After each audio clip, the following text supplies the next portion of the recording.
Assalamualaikum Pak. Waalaikumsalam. Saya Nana Pak dari TVR Parlemen. Iya. Mau berbincang-bincang sedikit nih Pak mengenai masa jabatan di akhir periode 2014-2019 nih Pak. Serius ya? Iya. Udah duduk dulu kalau gitu, duduk ya. Duduk. Terima kasih Pak. Ayo, gimana?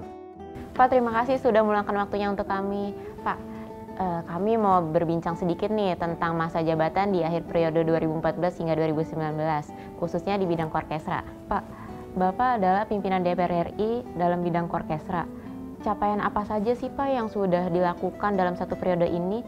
Dan kalau ada kendala, apa saja nih Pak kendalanya? Ya, kalau membaca kinerja DPR itu, kita sebenarnya sulit membaca kinerja kelembagaan. Sebab DPR itu sebenarnya bukanlah lembaga komando dia. Jadi tidak ada yang bisa kita nilai sebagai lembaga.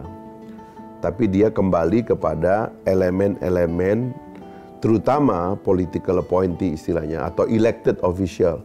Artinya pejabat yang dipilih ya oleh rakyat. Nah, kinerjanya itu yang nilai rakyat. Apakah seorang anggota DPR dari dapil tertentu dia mengerjakan tugas-tugasnya atau tidak, itu adalah rakyat yang menilai. Tetapi secara umum di DPR kita juga sudah memasang dua elemen itu, yaitu elemen political appointee-nya, yaitu elected official-nya, sama elemen sistem pendukung. Nah, sistem pendukung itu berupa birokrasi dan sistem pendukung itu, baik yang berada di bawah sekjen maupun yang berada di badan keahlian, itu dapat kita nilai kinerjanya. Nah, sementara sektor itu lebih banyak tunduk kepada mekanisme kerja di elected official-nya. Nah, dalam rangka itu maka kita telah melakukan dukungan supaya komisi-komisi dapat dukungan sistem pendukung ya.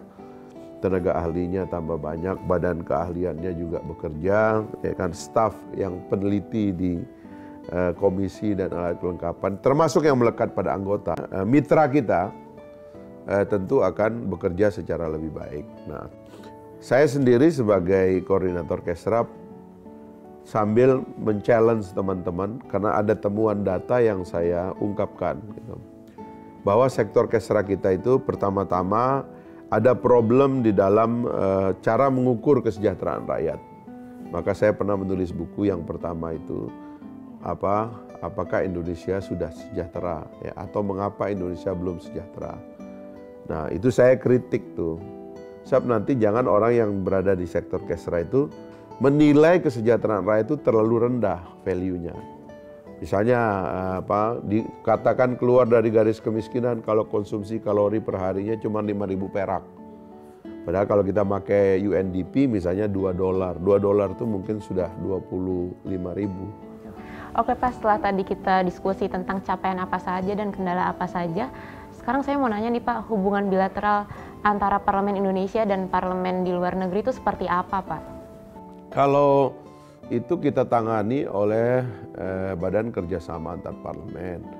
Memang kelebihan dari Undang-Undang MD3 kita yang baru adalah bahwa konvensi tentang parliamentary diplomasi yang ada di dunia internasional itu kita cantumkan dalam pasal bahwa salah satu tugas anggota dewan itu adalah menjadi armada dari diplomasi pemerintah dalam rangka mendukung politik luar negeri pemerintah. Inilah yang membuat kita relatif semakin intensif dan berhasil lobby-lobby kita di dunia internasional. Itu. Oke, terakhir nih Pak, sebagai closing statement, apa harapan Bapak untuk anggota Dewan periode 2019-2024?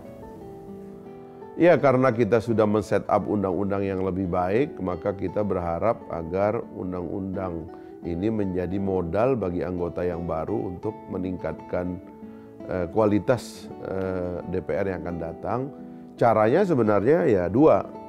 Kami di periode ini meletakkan landasan bagi penyiapan dan penguatan sistem pendukung.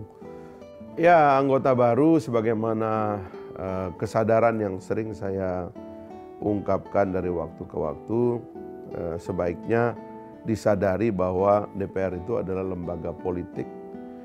Dia bukan PNS, dia bukan birokrat, dia adalah elected official, dipilih oleh rakyat. Jadi basis kerja dan kinerjanya itu adalah apa maunya rakyat, sehingga dia dinamis gitu. Nah, itulah caranya nanti membangun keseimbangan antara eksekutif dengan legislatif dengan judikatif.